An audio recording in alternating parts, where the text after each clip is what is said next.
Alright guys, so I'm going to take a minute and make a little short video here on an overview of axial skeleton, okay?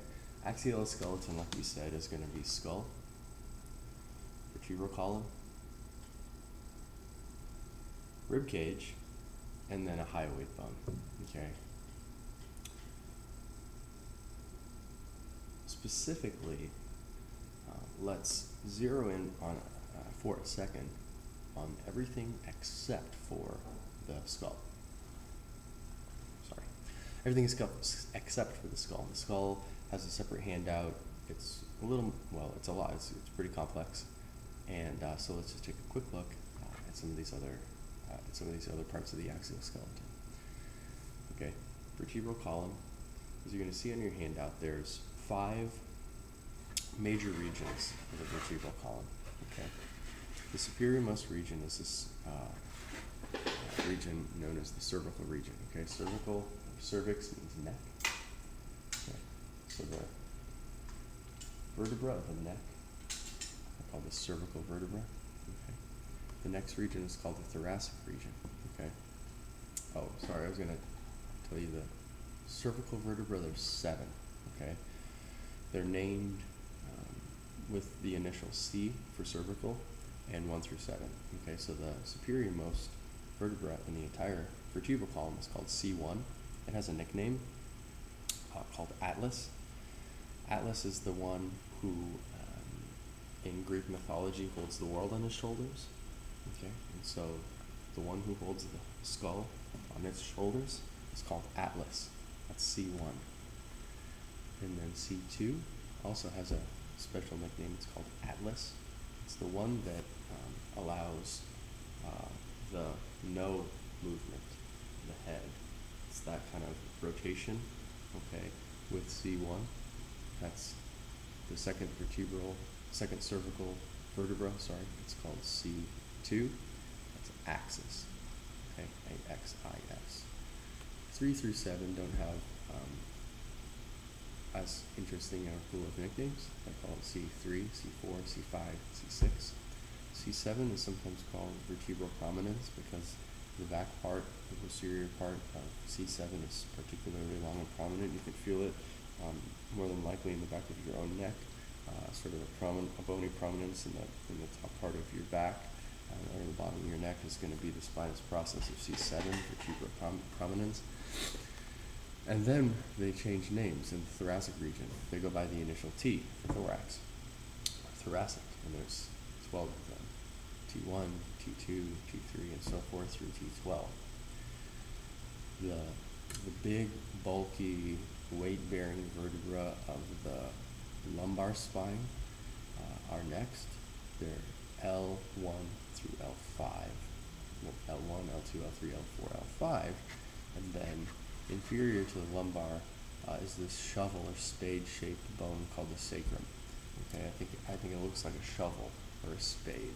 It's triangular and it's made of a number of fused vertebra that are separate from one another when we're developing as fetuses, and then they ultimately fuse into this shovel or spade-shaped bone, and then that terminates most inferiorly in what some people call the tailbone or the coccyx. Okay, the coccyx is also made of a number of vertebrae that were separate in development and have fused, but it's the most inferior aspect of the vertebral column. Okay, so breakfast at 7, lunch at 12, dinner at 5. Cervical, thoracic, lumbar. Okay, and the coccyx and the sacrum, or I should say the sacrum and the coccyx, are going to be the most inferior aspects. Okay. Looking at the rib cage, okay, you're going to see that there are 12 pairs of ribs. Okay, and it is difficult to see on my friend here, but if you look at big friend, you're going to see that as the ribs come around from posterior to anterior, they actually terminate sort of, lateral to the midline. They don't come all the way around to the center bone of the rib cage of the sternum. They stop here, okay? And so from here to the sternum is material called cartilage. It's specifically here called costal cartilage. The word costal refers to ribs. And the costal cartilage joins the tip of the anterior-most tip of the rib to the sternum. Okay, these ribs do not directly attach to the sternum. Okay, these are the costal cartilages. Somebody pointed out in their quiz questions that this is made of hyaline cartilage, and that's true. Okay, and then the ribs join the sternum by way of the costal cartilage. Okay, 12 pairs of ribs. Okay, 7 of them attach to the sternum by costal cartilages straight on in a line, like this one, and this one. This is rib number 3. This is the third rib. This is the third costal cartilage. It directly attaches to the sternum by way of this cartilage. Okay. Ribs 8, 9, 10, 11, and 12 are called false ribs. 8, 9, and 10 have costal cartilage that blends. It blends and merges together with the costal cartilages of 7. And so from rib 8 onward are called false ribs because they don't have a costal cartilage that directly attaches to the sternum. Okay, so ribs 1 through 7 are called true ribs. Their costal cartilage directly attaches that rib to the sternum, and then rib 8, 9, and 10, 8, 9, and 10, that costal cartilage blends. It blends together with the cartilage of 7, and these are called false. Okay, so 8, 9, 10, 11, and 12 are all called false ribs. Okay, but 11 and 12 are special types of false ribs. They are what's known as floating. You've probably heard of floating ribs, and you'll see that ribs 11 and 12 down here do not, they stop right here. They do not have a costal cartilage like this rib 10, and you're going to see this better on the model perhaps, but this is rib 11, this is rib 12, and they do not have a costal cartilage that comes around and attaches to the sternum. They're called floating ribs. They're not really floating and flapping in the breeze like you see here. They're really enclosed and enveloped by a bunch of muscle and connective tissue. Okay, but that's the rib cage. Okay, the thoracic cage, it's sometimes called. The other important general part of the axial skeleton is this bone called the hyoid bone. And you can kind of palpate your own hyoid bone if you do it gently. I think it's very uncomfortable to do, but you can feel it up here, up and under your inferior to your mandible.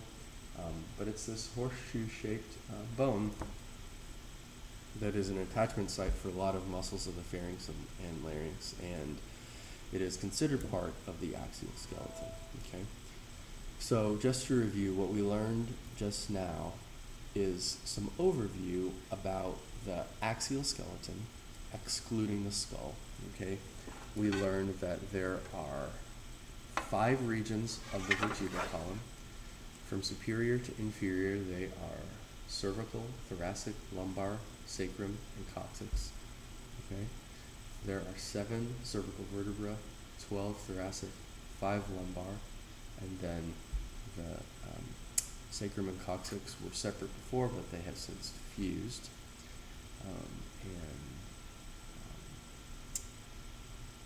A couple of the cervical vertebrae, 3 of them have special nicknames. C1 is called Atlas. Atlas is the one who held the world on his shoulders. C number 2 is called Axis, A-X-I-S, and C7 is called Vertebra Prominens, because the posterior part of C7 is particularly long and prominent, you can feel it. Okay, T1 through 12 don't really have special names. L1 through 5 don't really have special names. Sacrum and coccyx. In the rib cage, we learned that there's 12 pairs of ribs, 12 on the right and 12 on the left. And the first 7 are called true ribs because they directly attach to the sternum through some hyaline cartilage called costal cartilage. We learned that ribs 8 through 12 are considered false ribs because they don't have costal cartilage that directly attaches to the sternum, and in fact 11 and 12 have no costal cartilage at all. They're the floating ribs. That's 11 and 12. 8, 9, and 10 are the false ribs that aren't floating, but they're attached to the costal cartilage of rib 7. Their cartilage blends together with 7, but it doesn't directly hit onto the sternum. Okay? There's some more detail that we'll get into, but that's sort of some overview.